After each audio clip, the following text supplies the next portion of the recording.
Hello বন্ধুরা, welcome to my channel. আমি রনিতা। বন্ধুরা, যখনই আমরা কোনো কাজ করি, পড়াশোনার ক্ষেত্রে যাই হোক, আমরা সেই কাজটা মন দিয়ে করতে পারি না। কি করলে আমরা যে কোনো কাজ খুব সুন্দরভাবে সহজেই করতে পারি? তো আমি আজকে তোমাদের সঙ্গে সেই রকম একটা গল্প শেয়ার করব। তাহলে চলো দেরি না করে ভিডিও শুরু করে ফেলি। এক যুবক স্বামী বিবেকানন্দকে জিজ্ঞেস করল, আমার বহু কষ্ট করা সত্ত্বেও পড়াশোনাতে সাফল্য পাওয়া যাচ্ছে না। আমি কোনো কিছুই মনোযোগ সহকারে করতে পারছি না। যে কাজই করতে যাচ্ছি বারবারই সেই কাজেই ব্যর্থ হচ্ছি।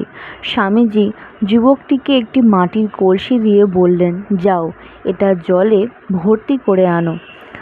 যুবকটি কুয়ো থেকে জল নিয়ে কলসির মধ্যে ভরল, কিন্তু এ কি, কলসির নিচে অনেক ফুটো ছিল, যা দিয়ে অল্প অল্প জল বেরিয়ে যেতে লাগলো। যুবকটি ভাবল, কলসির ফুটোগুলো এতই ছোট যে ফুটো থাকা সত্ত্বেও খুব বেশি জল বাইরে বেরিয়ে যাবে না।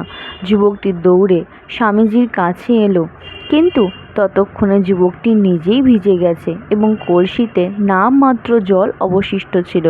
স্বামীজি ছেলেটিকে দেখে স্মিত হাসলেন আর বললেন, তোমার মধ্যেও এই রকমই কিছু ঘটছে। তোমার মনের মধ্যেও নানান রকমের শখের ছিদ্র রয়েছে। তুমি যখন পড়তে বসো, তোমার মনে বিভিন্ন রকমের ভাবনা আসতে থাকে। তুমি সারাদিন নানান রকম চিন্তা করো, তার জন্যই তোমার অনেক শক্তি ব্যর্থ খরচ হয়। স্বামী বিবেকানন্দজি বোঝালেন যে সমস্ত জ্ঞান এবং সমস্ত সফলতার মূল তত্ত্বই হলো ধ্যান।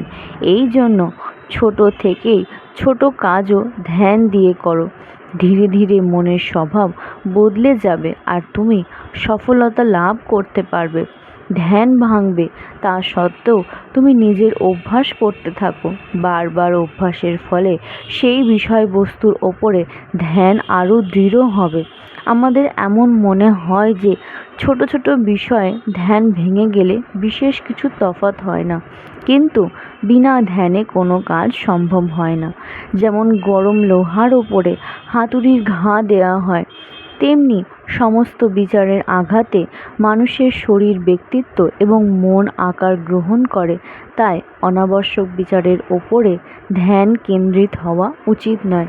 তাহলে বন্ধুরা, আমরা এই গল্পটা থেকে কি জানলাম? আমরা এটাই জানলাম যে প্রত্যেকটা কাজই ধ্যান সহকারে করতে হবে। অনেক সময় হয় যে আমরা ছোট কোনো কাজ করছি, যে কাজটা কোনো কাজের মধ্যেই পড়ে না, আমরা মনে করি যে এটা তো কোনো কাজই নয়। কিন্তু স্বামী বিবেকানন্দ এটাই বলছেন সেই যুবককে যে সেই কাজটাও খুব সুন্দরভাবে, খুব মনোনিবেশভাবে করতে হবে, ধ্যানপূর্বক করতে হবে। যদি তুমি সেই কাজটা ধ্যানপূর্বক করো, তবেই তুমি সেই কাজটাতে সফলতা পাবে। ঠিক সেরকমই পড়াশোনার ক্ষেত্রে, কাজে কর্মে, যে কোনো ক্ষেত্রে যে কাজই করতে যাচ্ছ, সেই কাজে সবসময়ের জন্য মন দিয়ে করা উচিত। তুমি মন দিয়ে করলে পরে অবশ্যই সাফল্য পাবে। তাহলে আজকের ভিডিওটা এই পর্যন্তই। তোমাদের আজকের ভিডিওটা কেমন লাগলো আমাকে অবশ্যই জানাবে।